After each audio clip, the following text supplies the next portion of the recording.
Hello, Facebook Live.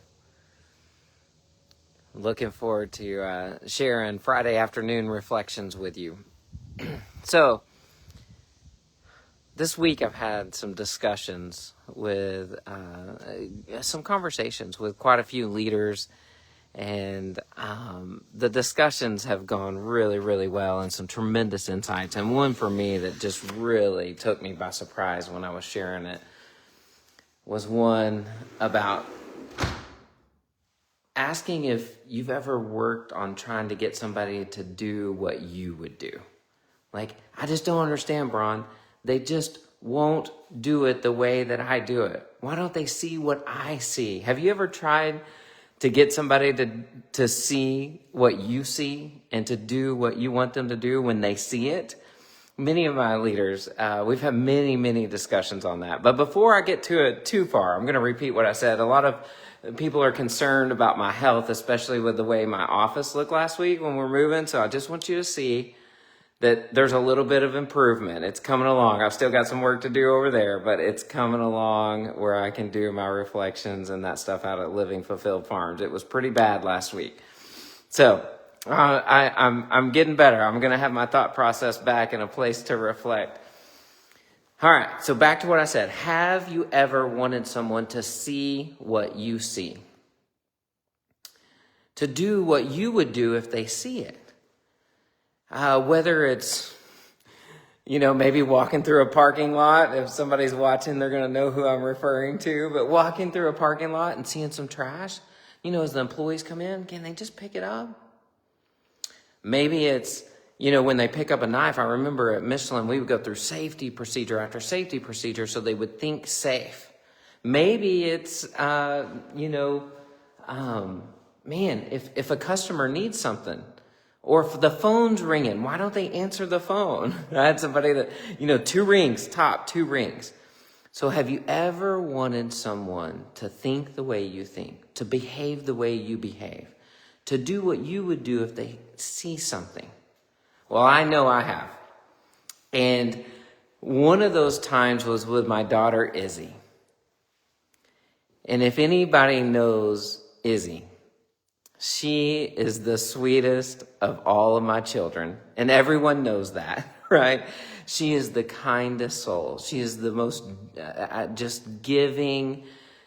She volunteers to help. If I ever ask her to do anything, she's going to do it. So Izzy, I love you. I love the way you serve our family. I love the way you nonstop serve our family. However, when it came to cleaning her room, she didn't clean it the way that I wanted her to clean it. She didn't get quite to the details that I wanted. So I wanted to help her do that. Well, guess what? Marine stepdad came out all the time. Guess what that did to sweet little Izzy? I could see me just crushing her spirit. Izzy, what about that? What about that? I thought you said you cleaned your room. Where's this? Where's, why didn't you put this up? Do you not see this? Do you not see this? And I could see I just crushed her spirit. In all of my leadership development and my leadership training, I finally started thinking, good leaders ask great questions. So when I started going in, instead of crushing her spirit, I said, Izzy, I come in all the time and I see different things. What do you think's different about me coming in and seeing it versus you seeing it? And so we started this dialogue, and we started getting into the way that she thinks. We started getting into what was the root cause of when I come in and it's not picked up. Instead of me coming in like my Marine stepdad with the white glove inspection, I started asking questions. And what was amazing, after a long period of time, through asking questions and connecting with Izzy and lifting her up and being supportive and kind and listening and understanding her, there was one day that Izzy came to me and she goes, Dad, come here. I want to show you my room. Izzy, you're on here. I see you. She's like, Dad, come here. I want to show you my room. And I'm like, okay. I walked in. I go, why do you want to show me your room? She goes, because I used your eyes when I cleaned my room.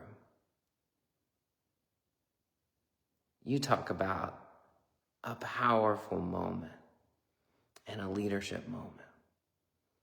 I think any of us who are leaders, any of us who are parents, any of us who want to grow people, when someone comes to you and does that. And what it took was me working with her to grow the way she thinks and to ask questions. There were so many times I did it wrong where I was just crushing her spirit. What about this? What about this? What about this? What about this? Not, hey, what would help you get to where I want you to go? What type of thinking would get you there? Have you tried looking with my eyes? And for her to come back and say, Dad, I looked with your eyes. It was a proud dad moment. It was a very significant moment, and a moment I'm so proud of. And I want each of you to experience that as leaders. So a lot of times we go in and just kind of efficient, try to tell people what to do, but we don't ask questions to change their thinking, that changes their behavior, that changes the results ongoing, that's more effective. So that's my Friday thought for you today on this Facebook Live. Y'all make it a great week of taking the high road and leading well, and enjoy life. Eat, drink, and be merry. Lead well, live whole.